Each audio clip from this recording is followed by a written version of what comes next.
Bonjour, c'est Ursule encore. On est le 9 février, amen, 2022. Alors, je viens sonner la trompette aujourd'hui encore et je viens proclamer le retour de notre Seigneur Jésus-Christ. Soyez tous bénis. Amen. Et que la joie de notre Seigneur soit notre force en ce jour. Alors, passeras-tu ton test d'humilité et de reconnaissance? Amen. Passeras-tu ton test d'humilité et de reconnaissance? Je pose la question, mais je la pose aussi à moi-même. Amen. On est dans les temps où on se prépare. Hier, j'ai reçu une lettre manuscrite et la personne disait on est en train de se préparer pour le départ. Parce que Jésus-Christ est en train de venir, alors on est en train de se préparer, on est en train de faire le ménage, et puis on est en train de savoir quoi garder et puis quoi laisser. Et j'ai trouvé ça spécial. Amen. Parce que bon, je ne suis pas en contact avec la personne, mais j'ai trouvé spécial que la personne dise ça. Amen. Alors on sait tous que, en tant qu'enfants de Dieu qui attendons le retour du Seigneur, on se prépare. Alors les préparatifs, ce n'est pas juste au fait se sanctifier, au fait avec notre caractère et tout ça. C'est pas juste la sanctification interne, mais aussi de manière externe, mais aussi de mettre la maison en propriété, tout ce qu'on peut imaginer, parce que souvent on garde beaucoup de choses. En tout cas, voilà. Dans notre valise de départ, donc, nous devions avoir deux choses très très importantes, que si on ne les a pas, en tout cas, ça risque vraiment de nous pénaliser. Alors, en plus de toutes les choses, bien sûr, qui est la sanctification, la Bible dit quoi? Elle dit, recherchez la paix et la sainteté sans laquelle nul ne pourra voir Dieu.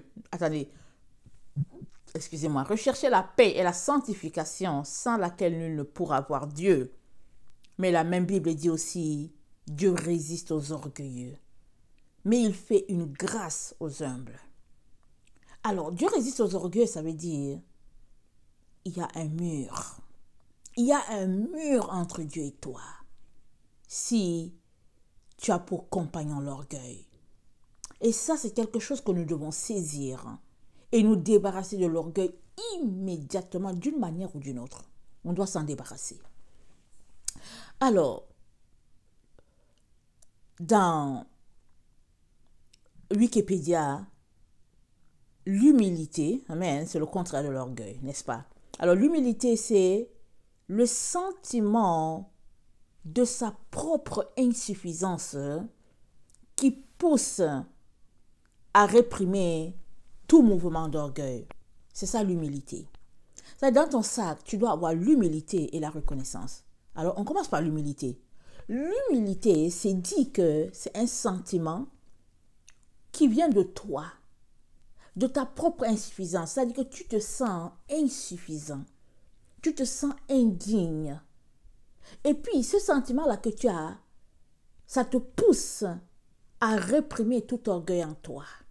Ça, c'est le premier élément. Le deuxième élément, c'est que c'est un sentiment volontaire. C'est toi qui choisis d'être humble. C'est toi. Les personnes humbles, là, quand tu les vois, et quand on va te dire qui elles sont, tu dis quoi? Cette personne-là que j'ai rencontrée? Je dis non, je ne peux pas. Non, j'ai la difficulté à croire. Quoi? Je viens de rencontrer telle personne? Je dis non, vraiment, je pensais que c'était un clochard. Ils vont te dire ça, je pense que c'était un clochard. Et généralement, ces personnes humbles-là, c'est des personnes qui choisissent. C'est ça qu'on appelle l'humilité. Si c'est la vie qui te donne l'humilité, bon, béni soit le Seigneur. Mais les personnes humbles, elles choisissent elles-mêmes. Parce que si la vie te donne l'humilité, c'est qu'à quelque part, tu peux te retrouver à développer encore de l'orgueil. Mais une personne humble, c'est une personne qui a choisi volontairement de s'abaisser, de disparaître, de s'effacer. Elle est là comme si elle n'est pas là. C'est-à-dire, elle ne fait pas valoir ses droits, qui elle est et tout ça. Non, elle laisse tout à Dieu. Comme quand le maître est parti, il a remis des talents à 3 personnes. La troisième personne, elle avait reçu 1 talent. Et elle n'était pas humble du tout. Parce que non seulement elle n'a pas fait fructifier son talent, mais elle a insulté le maître. Elle a insulté le maître. Alors, en tout cas, l'orgueil seulement, ça fait partie d'elle. Elle ne connaît pas l'humilité du tout. Alors, dans l'humilité, donc, c'est ce sentiment-là que nous avons, que nous choisissons d'avoir, pardon, et puis qui nous donne aussi de la reconnaissance de nos limites. C'est-à-dire, tu regardes, tu dis, oh non, je ne suis pas capable, je ne peux pas, je ne peux pas, non Seigneur. Et à partir de là, tu auras besoin de lui. Mais si tu penses que tu es quelqu'un, surtout si tu as des diplômes, une position sociale, alors là, tu dis bye bye à l'humilité. Dans Philippiens 2, le verset 1 à 14, écoutons ce que Paul nous dit. Philippiens 2, le verset 1 à 14. Il dit ceci. Si donc il y a quelque consolation en Christ, s'il y a quelque soulagement dans la charité, s'il y a quelque union d'esprit, s'il y a quelque compassion et quelque miséricorde, rendez ma joie parfaite, ayant un même sentiment, un même amour, une même âme, une même pensée. Ne faites rien par esprit de parti ou par vaine gloire, mais que l'humilité vous fasse regarder les autres comme étant au-dessus de vous-même. Que chacun de vous, au lieu de considérer ses propres intérêts, considère aussi ceux des autres. Ayez en vous les sentiments qui étaient en Jésus-Christ, lesquels, existant en forme de Dieu, n'a point regardé comme une proie à arracher d'être égal avec Dieu, mais s'est dépouillé lui-même en prenant une forme de serviteur, en devenant semblable aux hommes, et ayant paru comme un simple homme. Il s'est humilié lui-même, se rendant obéissant jusqu'à la mort, même jusqu'à la mort de la croix. C'est pourquoi, aussi, Dieu l'a souverainement élevé, et il lui a donné le nom qui est au-dessus de tout nom, afin qu'au nom de Jésus, tout genou fléchisse, dans les cieux, sur la terre, sous la terre, et que toute langue confesse que Jésus-Christ est Seigneur, à la gloire de Dieu le Père. Donc voilà, la Bible nous dit que il s'est dépouillé lui-même. Et ces derniers temps, on entend toujours qu'il faut qu'on se dépouille, il faudrait qu'on se dépouille. Jésus-Christ est le premier qui nous a montré l'exemple. Il nous a montré l'exemple du dépouillement. Et c'est dit, il a pris la forme de serviteur. Je ne sais pas si vous, ça ne vous donne pas la chair de poule. Moi, souvent quand je m'arrête et que je pense à tout ce que notre Dieu a subi, je suis secouée. Je me dis, mais comment les gens ont craché sur lui? Et pourtant, c'est Dieu qui était là. Il s'est laissé cracher. Il a laissé l'homme aller jusqu'au bout de ce qu'il voulait faire. Mais je trouve ça épatant. Je m'arrête, je me dis, Seigneur, ça me dépasse. Je suis renversée. Mais c'est le choix de notre Seigneur, de notre Dieu, de passer par là, afin qu'il puisse nous racheter. Et au moment où la mort était à son comble, il a choisi ce temps-là où on mettait les gens au bois. Il est venu et c'est là qu'il a choisi cette mort atroce-là. Alors ça nous dit au verset 9 que Dieu l'a souverainement élevé à cause de tout ce qu'il a fait. Et Dieu lui a donné le nom qui est au-dessus de tout nom. Afin que, quand on mentionne le nom de Jésus, alors toi et moi, nous nous courbons. Et il n'y a personne sur la terre qui ne va pas se courber devant ce nom. On est juste des boss sur cette terre. On est juste des grands sur cette terre. On est juste des gens riches sur cette terre. On est juste des personnes qui ont de l'importance sur cette terre. Mais une fois que tu traverses de l'autre côté, tout le monde fléchit le genou devant Dieu le Père. Amen et alléluia. Il y a des gens qui se sentent tellement importants. Et puis, ils ont l'impression que, voilà, ils sont quelqu'un. Ils osent même, au fait, dire à Dieu ce qu'il doit faire. Mais la Bible nous dit que Dieu, il s'est humilié, il a pris la forme de serviteur. Et après être passé sur la terre, amen, après son parcours sur la terre, après son passage sur la terre, amen, il a hérité une place qui fait que tous les humains se courbent devant lui. Amen. Et toute langue confesse qu'il est Seigneur. Mais quand on regarde ce qu'il a subi, je ne sais pas si vous, ça vous arrive, mais quand on regarde ce que le Seigneur a subi, on se dit, en tout cas moi je dis Seigneur, en tout cas il n'y a pas de place plus grande que la place que tu as eue. Parce que tu mérites tellement notre louange, notre adoration, tout, au fait, tout notre être, tout notre dépouillement, parce qu'on ne sait pas quoi faire. Parce qu'il a les payer, amen, de sa vie pour que nous ayons la vie. Malheur donc, malheur à tous ceux-là qui auront rejeté un si grand salut. Malheur. Alors, nous sommes appelés à marcher comme Jésus-Christ a marché. Dans 1 Jean 2, le verset 6, l'apôtre Jean nous le rappelle très bien. 1 Jean 2, le verset 6, ça dit ceci. Celui qui dit qu'il demeure en lui doit marcher comme Jésus-Christ a marché. Si tu dis que tu demeures en Jésus, si tu dis que tu lui appartiens, que tu es son disciple, tu es son enfant, tu dois marcher comme il a marché. Et dans le texte que nous sommes en train de lire, c'est-à-dire Philippiens 2, le verset 5 nous dit « Ayez en vous les sentiments qui étaient en Jésus-Christ, lequel existant en forme de Dieu, n'a point regardé comme une proie à arracher d'être égal avec Dieu. Mais il s'est dépouillé lui-même en prenant la forme de serviteur. » Jésus n'a pas choisi d'être égal à Dieu. Non. Cette place, il a dit, c'est pas pour lui. Il s'est juste comporté en simple serviteur. Un exemple pour toi et moi. Et nous ne pouvons pas être plus grands que Jésus-Christ. Nous ne pouvons faire que ce que lui, il a fait. C'est tout ce que nous pouvons faire. C'est-à-dire imiter Jésus-Christ, parce que le serviteur n'est pas plus grand que son maître, ni l'apôtre plus grand que celui qui l'a envoyé. Alors, la vérité que Jésus-Christ nous a apportée, il l'a laissée aux apôtres. Amen. Et c'est les apôtres qui nous ont communiqué cette vérité-là. Si bien que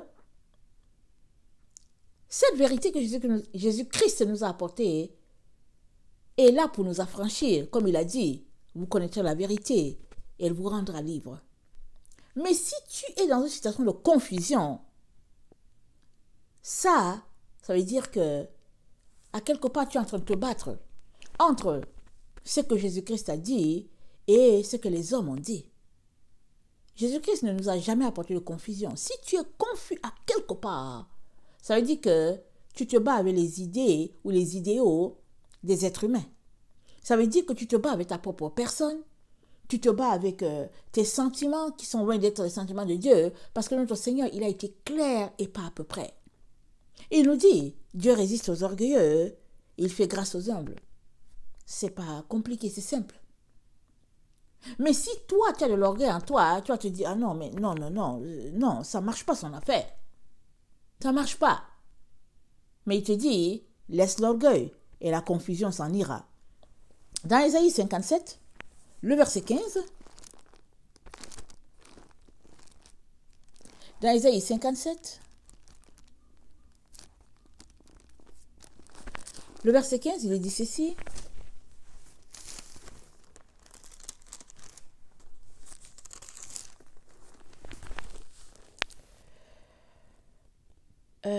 Car ainsi parle le Très-Haut. Car ainsi parle le Très-Haut, dont la demeure est éternelle et dont le nom est saint. J'habite dans les lieux élevés et dans la sainteté, mais je suis avec l'homme contrit et humilié, afin de ranimer les esprits humiliés, afin de ranimer les cœurs contrits. Au verset 16, il dit, « Je ne veux pas contester à toujours, ni garder une éternelle colère. Quand devant moi tombent en défaillance les esprits, les âmes que j'ai faites. » Dieu dit, il nous dit le chemin au fait. Parce que l'homme s'est écarté, Israël s'est écarté, n'est-ce pas? Et Dieu dit, ben moi je ne vais pas toujours garder ma colère contre Israël. Et il dit à Israël, voici le chemin, comment tu peux revenir à moi? Comment tu peux me toucher? Comment tu peux vraiment m'avoir dans ton sac? Il dit à Israël, sois humble. Il dit, ma demeure est éternelle, je vis dans les lieux élevés, mais je suis avec l'homme contrit et humilié. Et on a vu que l'humilité, c'est un choix volontaire. C'est toi qui choisis de te rabaisser. Au plus bas des niveaux, c'est toi qui choisis. Tu restes là, tu choisis. Et ça, c'est l'humilité. Amen. Mais si tu penses que, bon, je sais pas, tes sentiments, c'est à toi de gérer tes sentiments. Mais l'humilité est une décision personnelle, un choix volontaire. Et Dieu dit, il avait de telles personnes. Ça veut dire quoi? Si tu veux l'entendre, si tu veux avoir plus d'onction, si tu veux avoir plus de dons, je ne sais pas comment le dire, hein, c'est à toi de choisir l'humilité parce que Dieu te montre le chemin. Dans Ésaïe 66, le verset 2, il te dit,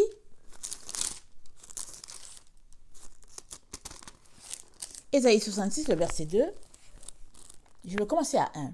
Ainsi parle l'Éternel, le ciel est mon trône, la terre mon marchepied. Quelle maison pourriez-vous me bâtir?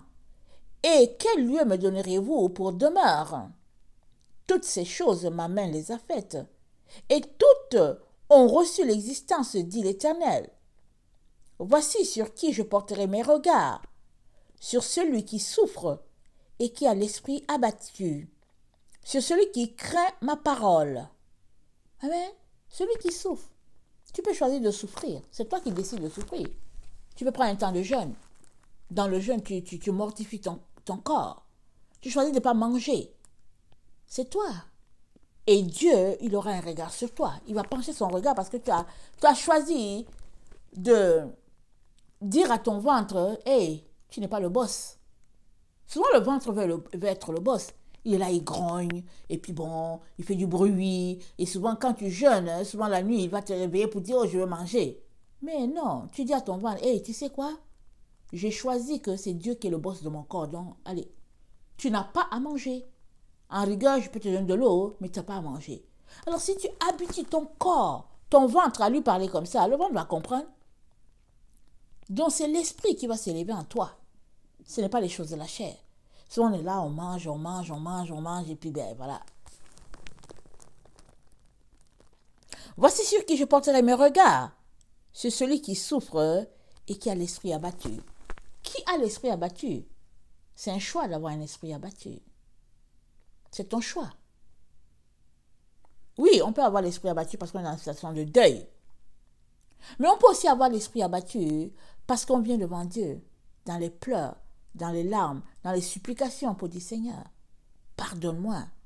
Pardonne-moi, Seigneur, de ne pas te saisir. Pardonne-moi. Souvent, on ne voit pas le péché dans notre vie, n'est-ce pas? Souvent, il arrive qu'on ne voit pas. Mais vas-y d'abord. Va commencer à demander pardon à Dieu. Demande-lui pardon, vraiment de ne pas saisir ces choses. Demande-lui pardon d'être ignorant. Demande-lui pardon d'être aveugle. Demande-lui pardon. Et tu vas voir s'il n'ouvrira pas tes yeux pour que tu puisses voir. Souvent, on reste dans notre position là, comme si on a raison. Et puis, ben voilà, et puis on veut que Dieu s'abaisse à nous. Ce n'est pas à Dieu à s'abaisser à nous. C'est à nous d'aller en direction de Dieu. Et pour aller en direction de Dieu, il te dit que tu dois te rabaisser. 1 Pierre 5, le verset 5.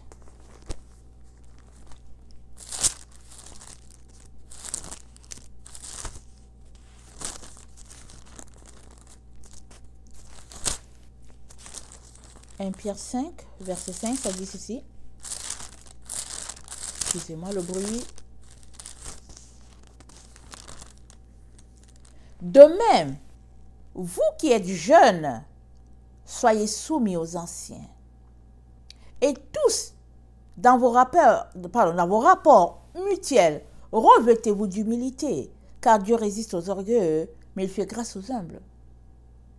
Alors, les jeunes chrétiens se retrouvaient autour des pierres, de l'apôtre Jean, comment on les appelle, les Philippe, tous ceux qui ont marché avec le Seigneur. C'est eux qui étaient appelés les anciens, parce qu'ils ont marché avec le Seigneur. Quelqu'un comme Paul, les gens ne l'appelaient pas ancien, parce que les gens ne le connaissaient même pas. Ils ont dû le faire passer par un test. Les anciens, c'est ceux-là qui ont connu le Seigneur, qui avaient marché avec lui. Alors Pierre leur dit, soyez soumis aux anciens. Il dit aux jeunes là, il dit soyez soumis aux anciens. Maintenant, on sait que dans nos églises, il y a les anciens qui sont établis, pas les apôtres, mais comment on les appelle, les diacres. Et la Bible nous dit d'être soumis à tout un chacun. Maintenant, avant d'être soumis à un ancien, à une personne, assure-toi que ce n'est pas un agent de Satan. Parce qu'on est dans le temps de l'apostasie, et puis les agents de Satan sont partout. Et dans nos églises, ils ont des positions. Et puis si tu es soumis à une telle personne, ça veut dire que tu es soumis à Satan. Donc il faut faire très attention. Il est très important de demander à Dieu, Seigneur, qui est cette personne? Dieu va te parler. Luc 1, le verset 48.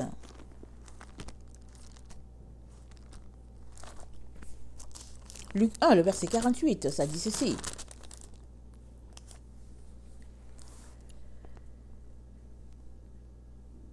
C'est le cantique de Marie. Je vais commencer au verset 46.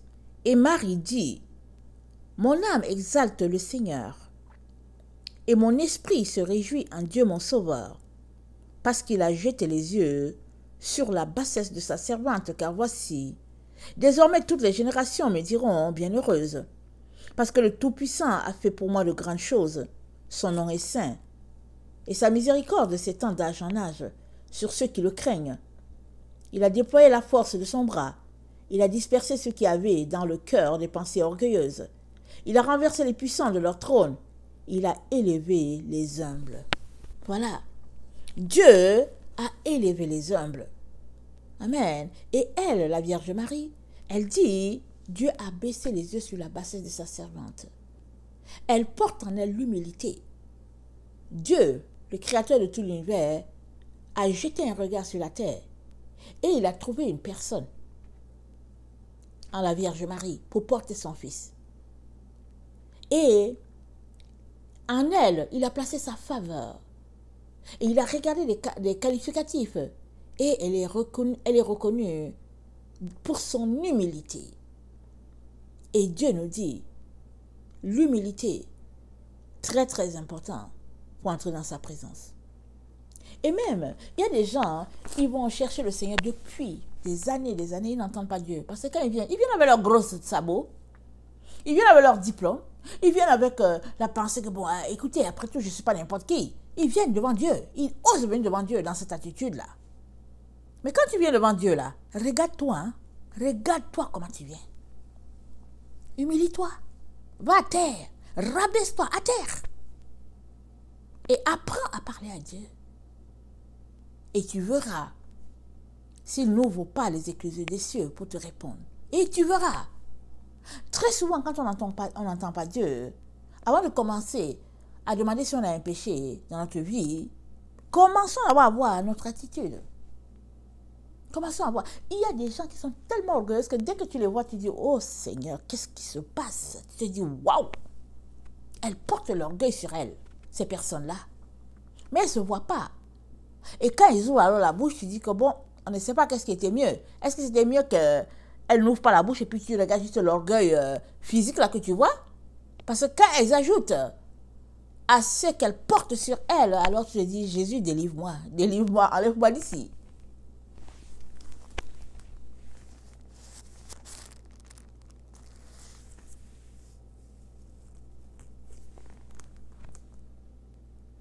Jean 1, le verset 9 à 13.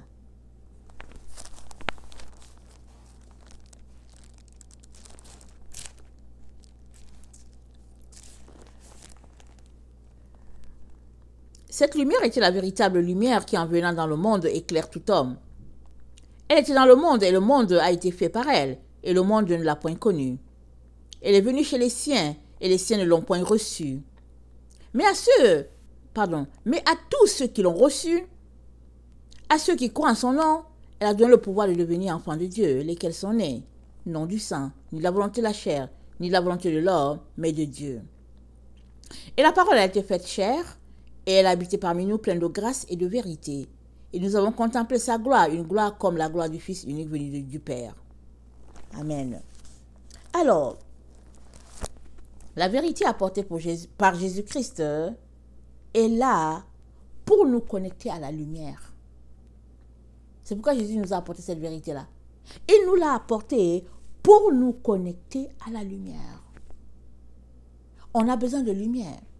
On a besoin d'être visité complètement par la lumière. Chaque cellule de notre être doit être visitée par la lumière. Parce que vivant sur cette terre, ayant quitté la présence divine, étant sur la terre, on a été assombris. Et on a devant nous le bien et le mal. Tous les jours se dresse devant nous le bien et le mal.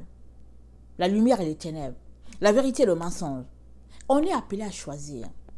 Alors, Jésus-Christ ne peut pas nous dire choisissez s'il ne nous a pas présenté une autre possibilité. Alors, il nous a présenté la lumière, parce que lui, il est la lumière. Il nous a dit, je suis la lumière. Celui qui croit en moi, il aura la vie. Et il nous dit que c'est lui la véritable lumière. Et c'est lui là qui est cette lumière-là. Lui, Jésus, la véritable lumière, nous dit, pour avoir accès à Dieu, il faut l'humilité. Alors, si tu veux cette lumière-là, tu comprends que l'humilité doit être dans ton sac de voyage.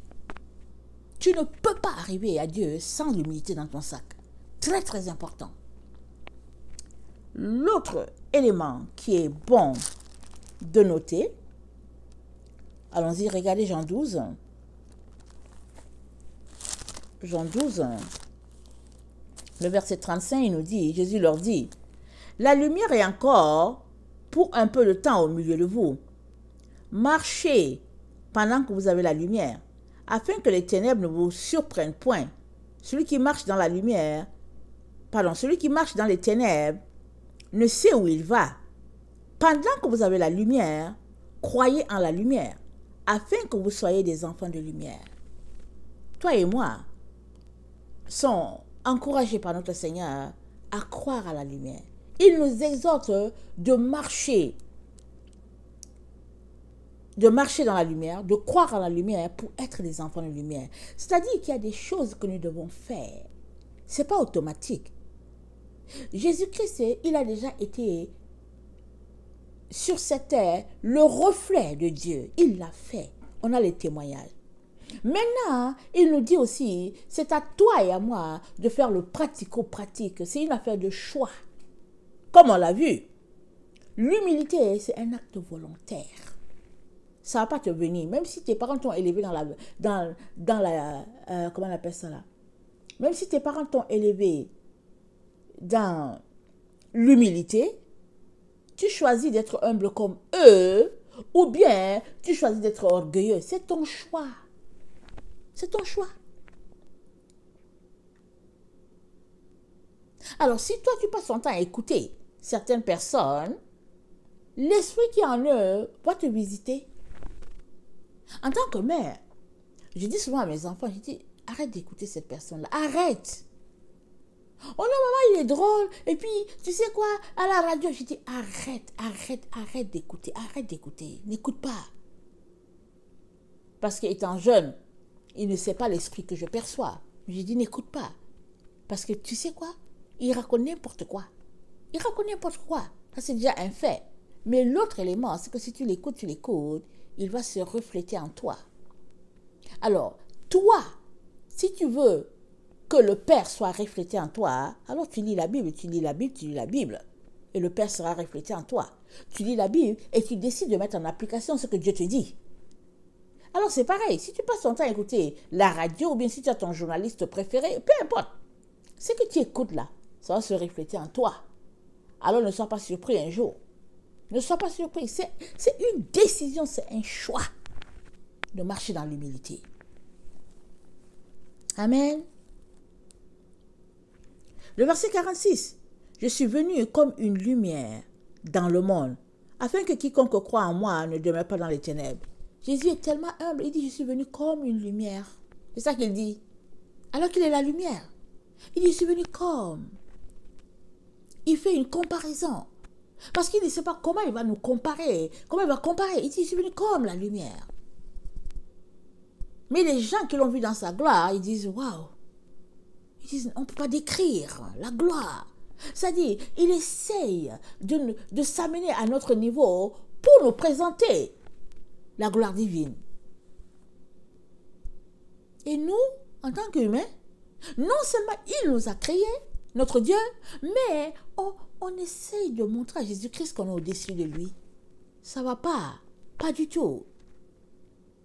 Et Dieu nous rappelle aujourd'hui que si nous voulons nous retrouver dans sa présence, est-ce que nous avons passé notre test d'humilité? Parce que très souvent, hein, on dit, ok, bon, je fais ceci, je fais cela, et puis bon, c'est dans le temps, on parle bien de nos stocks, n'est-ce pas?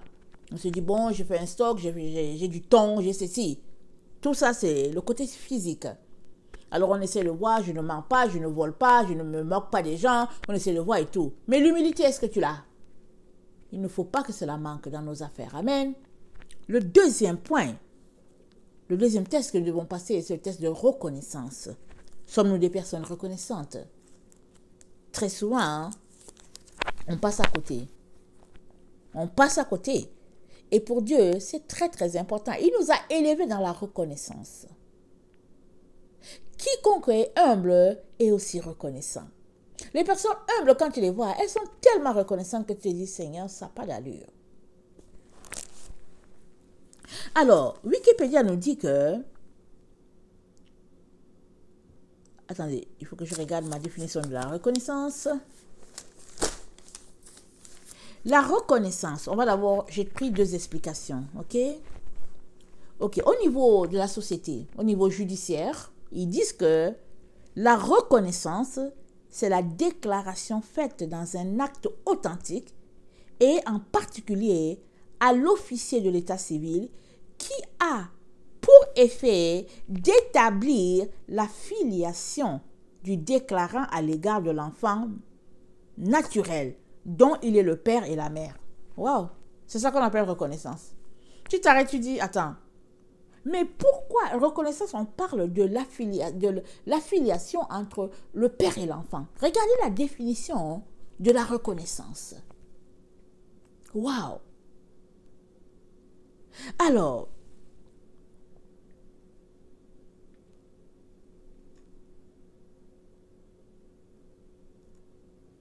je regarde, je suis en train de lire mon cahier, ok?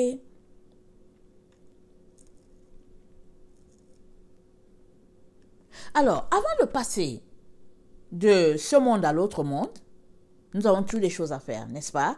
Ok, suppose que on t'a dit que il te reste pas beaucoup de jours à vivre. Qu'est-ce que tu ferais? Alors, on entend souvent que les gens à qui on leur dit qu'il ne reste pas beaucoup de jours à vivre, ils décident de mettre de l'ordre dans leurs affaires, et puis ils décident de passer le temps avec leurs enfants, et puis bon, et ils s'assurent qu'ils ne doivent rien à personne, et puis s'ils doivent, ils s'assurent, ils disent à la personne qui laisse, suppose que c'est le mari qui s'en va, ils s'assurent, il dit à la femme, assure-toi que tu as fait ceci, tu as fait cela, tu as fait ceci. Assure-toi que, non, pas tu as fait ceci. Il dit à la femme, quand il serait parti, assure-toi que règle ce dossier, règle ce dossier, règle ce dossier. Il dit ça à la femme. Règle ceci, règle ceci, règle cela. Il le dit très bien. Alors, c'est pareil.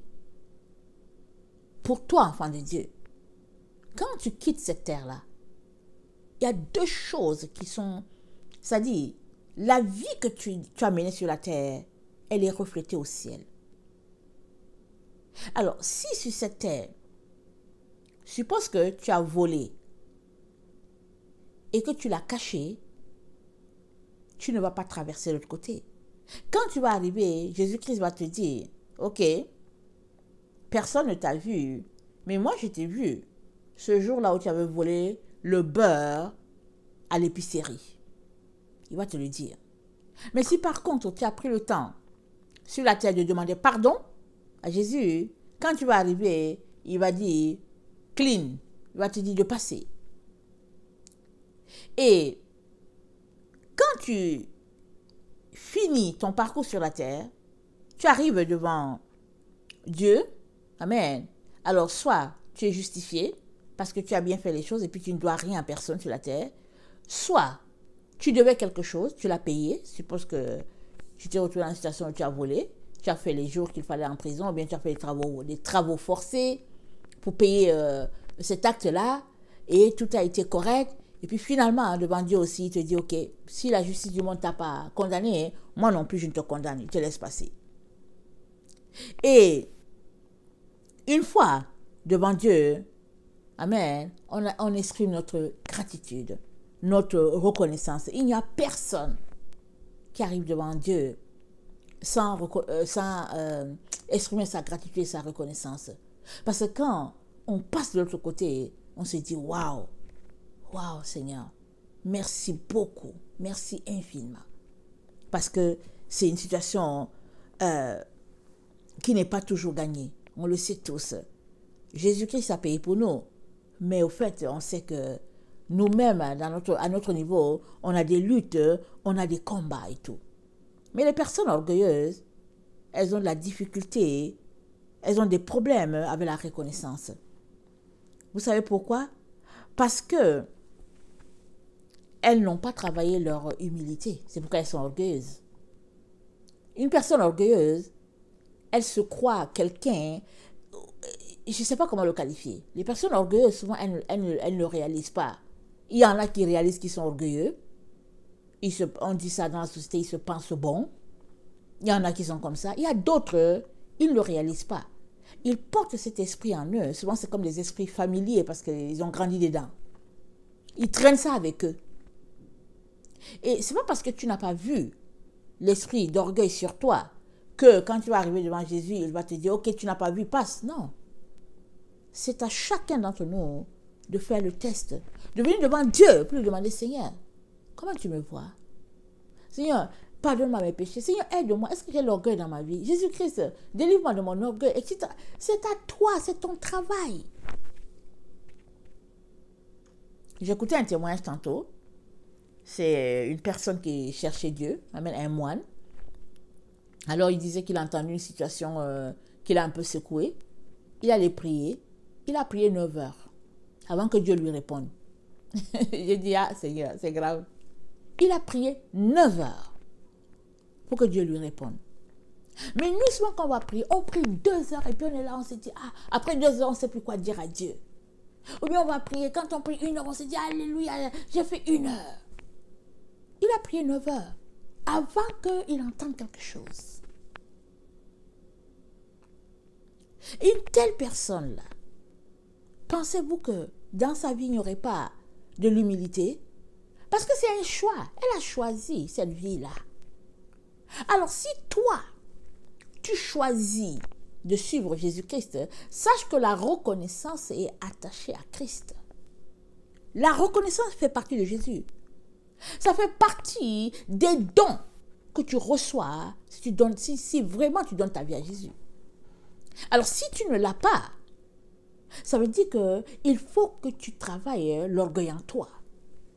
Si tu ne l'as pas, ça veut dire qu'il y a quelque chose qui te bloque de l'avoir. Si tu ne l'as pas, ça veut dire que tu es dans le leurre, pensant que, sauver un jour, sauver toujours. Il y a des gens comme ça. Ils ont dit, mais alors, comment tu as fait pour avoir ton boulot? Oh, mais tu sais quoi, c'était à genoux, et puis j'ai fait ceci, et puis j'ai fait cela, et puis j'ai fait ceci. Non.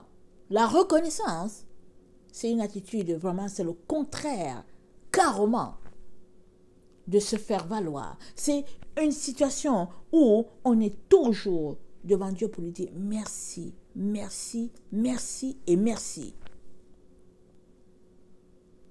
Et Job 8, le verset 8 nous dit ceci. Job exprime si bien la reconnaissance. Job 8, le verset 8, ça dit ceci. Interroge ceux des générations passées. Sois attentif à l'expérience de leur père, car nous sommes d'hier et nous ne savons rien. nos jours sur la terre ne sont qu'une ombre. Ils t'instruiront, ils te parleront, c'est-à-dire nos pères, les gens qui sont passés avant nous. Ils tireront de leur cœur ces sentences. Le jonc croît-il sans marais? Le roseau croît-il sans humidité? Ils sont en train de dire, le jonc, qui est une plante, elle a besoin de marais pour grandir. Il est en train de te dire que ton origine, là, ça ne vient pas de toi, là. Ça n'a pas commencé par toi. Ça a commencé, disons, à ton niveau par tes parents, et puis par les parents, par les grands-parents, etc., etc. Il est en train de te dire que tu dois reconnaissance à l'endroit d'où tu es venu. C'est ça qu'il est en train de dire. Alors, le roseau croît-il sans humidité? Encore vert et sans qu'on le coupe, il sèche plus vite que toutes les herbes. Ainsi arrive-t-il à tous ceux qui oublient Dieu et l'espérance de l'impie périra. Ainsi arrive-t-il à tous ceux qui oublient Dieu. Quelle est ton attitude envers Dieu? Comment te comportes-tu envers Dieu? Comment le vois-tu, ce Dieu-là? Comment? Il y en a qui méprisent Dieu. Ils le méprisent. Dans tout ce qu'il dit, il le méprise.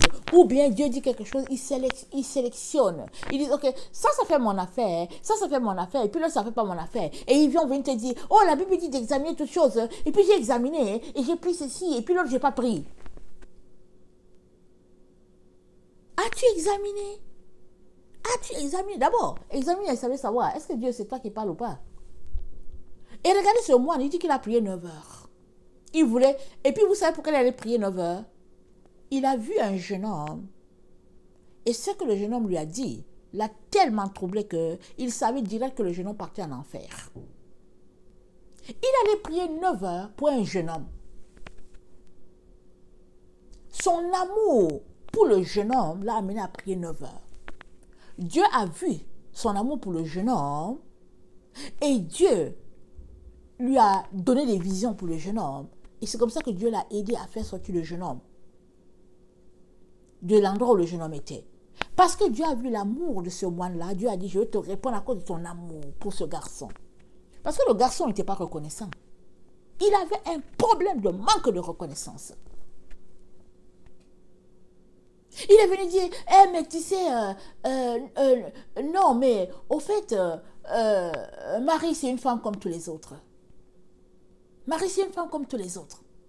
Et puis, je ne vois pas pourquoi est-ce que je vais avoir une révérence envers elle ou bien une liturgie envers elle. Le moine a vu ça, le moine a dit, quoi? Le moine a vu tout de suite la situation. Il allait prier 9 heures. Quand le Seigneur a parlé au moine là, le moine a appelé le jeune homme, il a dit au jeune homme, reste ici dans ma cabane, moi je vais aller de l'autre côté, je vais prier, reste là, ok? Moi j'arrive. Après 9 heures, il revient. Il dit au jeune homme, puisque le jeune homme allait dans des dénominations protestantes ou bien je ne sais pas quoi, en tout cas. Alors il dit au jeune homme, toutes les personnes que Dieu lui a donné de voir de l'autre côté. Alors tous ces gens-là que le jeune homme suivait, ils étaient tout simplement en enfer, tous là-bas, avec leur problème de manque de reconnaissance. Et ils étaient en train de développer des sectes. C'était des sectes qui se développaient. Je ne sais pas à quel siècle. Parce que vous savez que l'Église s'est égarée de l'enseignement des anciens, c'est-à-dire les pères de la foi.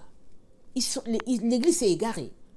Et si on parle juste de nous, les protestants, jusqu'à Martin Luther, il y avait une liturgie envers Marie dans les églises évangélique luthérienne. Il y avait une liturgie envers Marie. Et même à Toronto, un jour, je venais d'arriver à Toronto, je cherchais une église.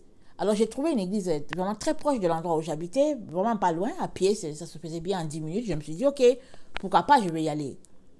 Et je suis allée. Quand je suis entrée dans l'église, d'abord, avant d'entrer, je regardais, comment vous appelez ça? Ils ont des, je vais dire dessins, ok, parce que le nom ne me vient pas. Ils ont des dessins. Et je me suis dit, ah bon, c'est une église, ils disent que c'est une église évangélique luthérienne, mais il y a des dessins. Alors je suis entrée, il y avait des dessins sur les murs. Donc j'entre à l'église, et puis j'étais assise, et ils faisaient une liturgie.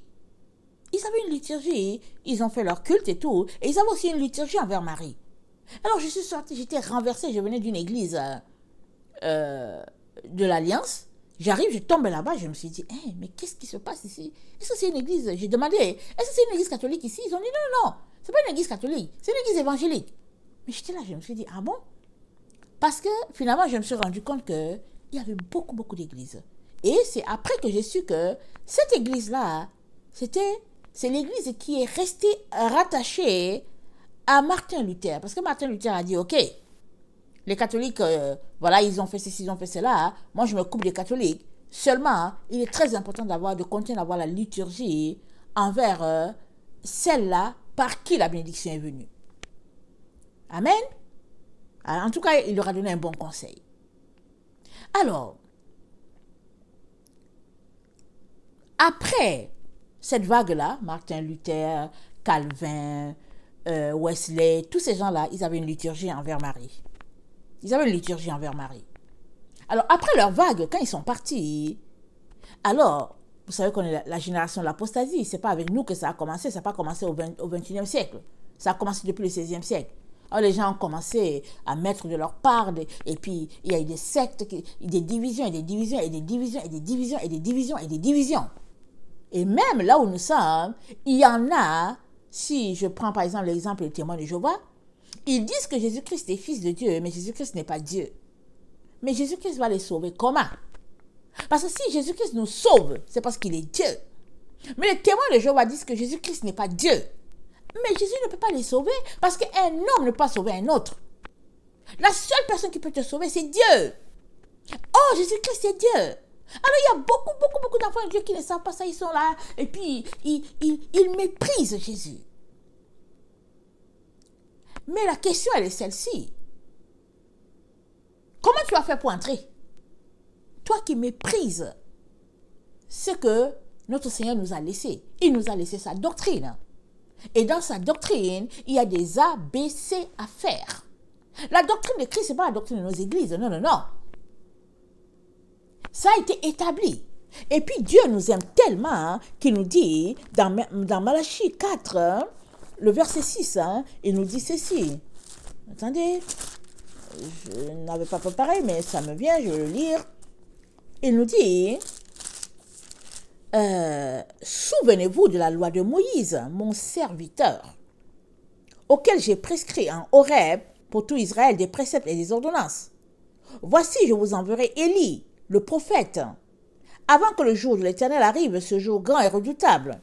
Il ramènera le cœur des pères à leurs enfants et le cœur des enfants à leurs pères, de peur que je ne vienne frapper le pays d'interdit.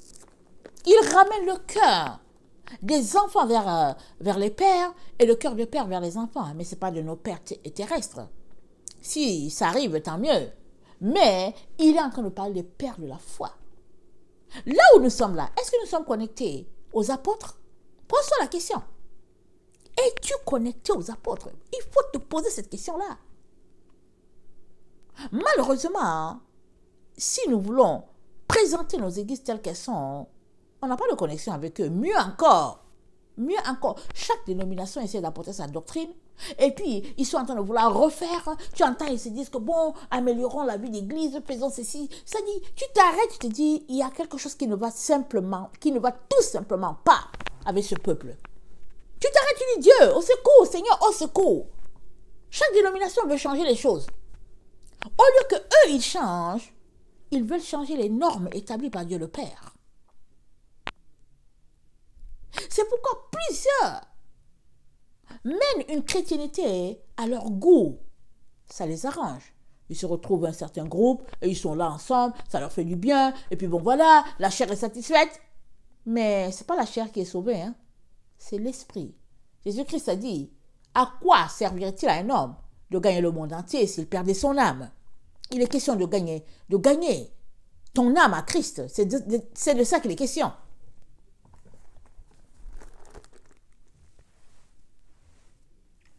Les personnes orgueilleuses ont besoin de travailler beaucoup, beaucoup leur côté d'humilité pour avoir leur reconnaissance. Parce que les personnes orgueilleuses, elles ont des problèmes de reconnaissance. Elles n'arrivent pas. Elles sont ingrates. La reconnaissance, son contraire, c'est l'ingratitude. L'ingratitude, c'est manquement grave au devoir de reconnaissance. C'est une fois reconnu en justice, la justice de la terre, bien sûr, après une procédure judiciaire devenue irrévocable, l'ingrat est sanctionné civilement et pénalement. Il paraît que si tu es reconnu ingrat en justice, si quelqu'un t'envoie en justice parce que tu es ingrat, on te punit. Parce que tu as un problème de manque de reconnaissance. Alors imagine-toi alors être ingrat envers Dieu. Imagine-toi. Et les enfants de Dieu ont été éduqués à être ingrats envers celle-là que Dieu a choisie. Nous, les protestants, on a un sérieux problème. On nous a éduqués comme ça. Et puis, pour régler ce problème une bonne fois pour toutes, le diable a dit à tout le monde que toute personne qui a une liturgie envers la Vierge Marie, toute personne qui a la reconnaissance envers elle, c'est une personne qui pratique l'idolâtrie. Et voilà les enfants de Dieu, incapables d'être reconnaissants envers celle par qui la bénédiction est venue. La Bible dit quoi? En français, on dit « Une grâce t'a été faite ». Je vous salue Marie. Vous, à qui une grâce a été faite. C'est ça qui est dit en français. Mais en anglais, ça exprime mieux la pensée du Père. Ça dit highly favored. Highly favored. Ça dit que tu as été hautement élevé. La faveur de Dieu est au-dessus de toi. Exponentielle, exponentielle, exponentielle, exponentielle. C'est ça que ça dit. Dieu, le créateur de l'univers, a trouvé une personne qu'il a élevée.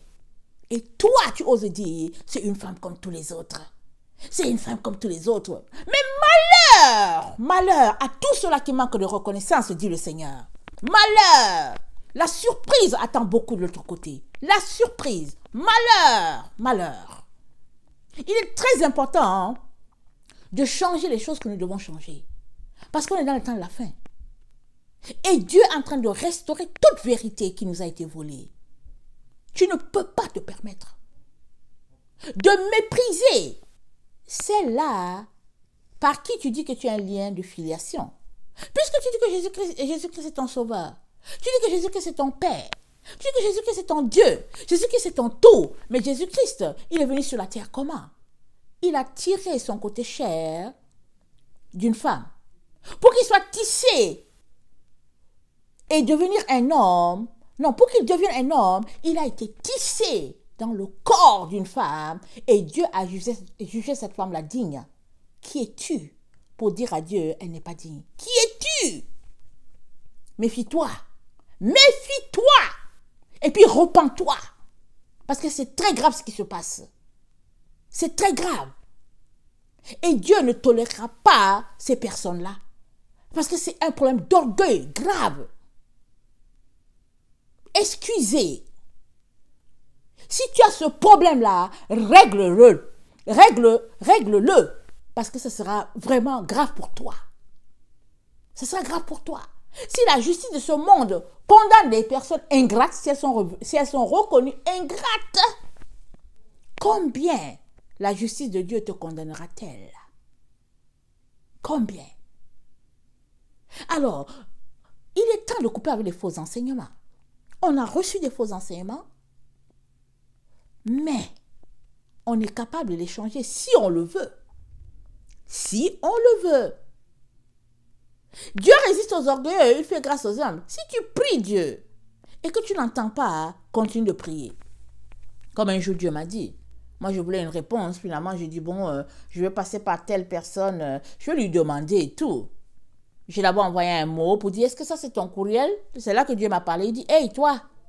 Il dit, toi là, Ursule, tu dois me chercher jusqu'à ce que tu me trouves. Ça dit, Si tu as une question, tu attends que je te donne la réponse.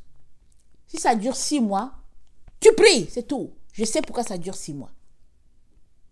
Ah, j'ai demandé, Seigneur, pardon. J'ai envoyé un mot. J'ai dit, oublie, pardonnez-moi, serviteur de Dieu, excusez-moi.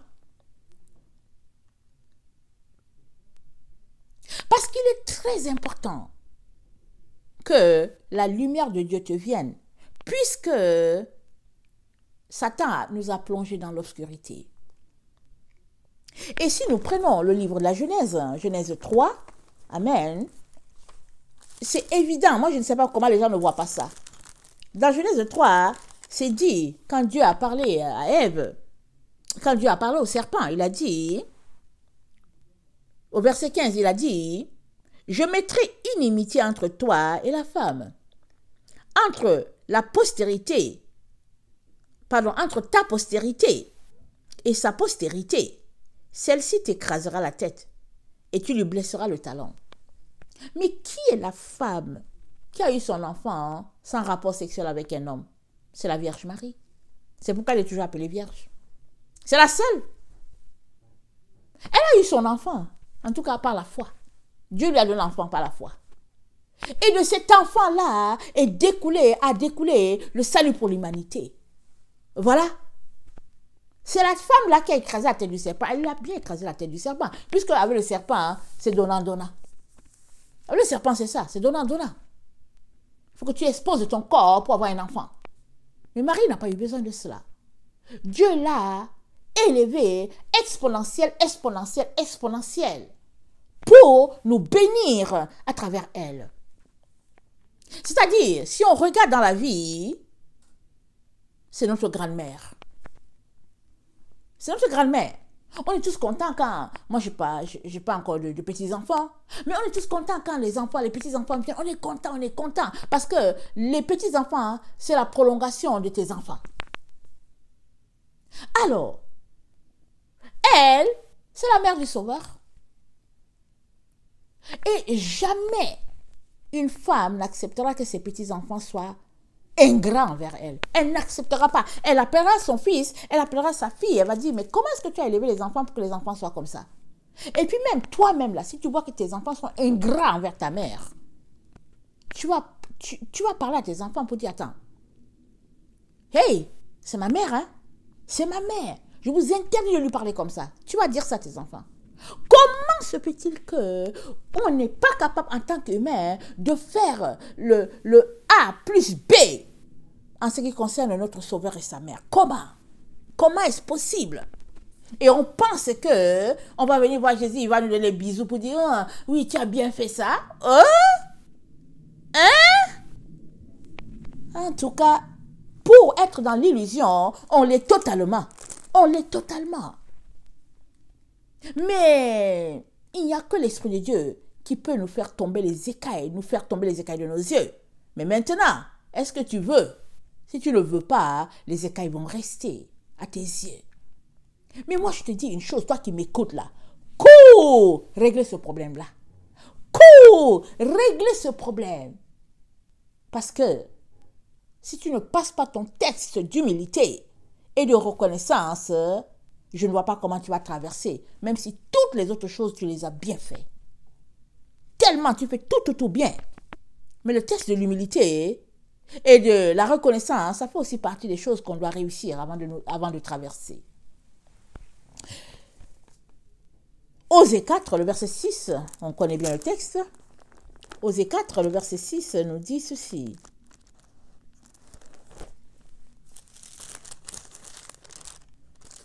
Mon peuple est détruit parce qu'il lui manque la connaissance.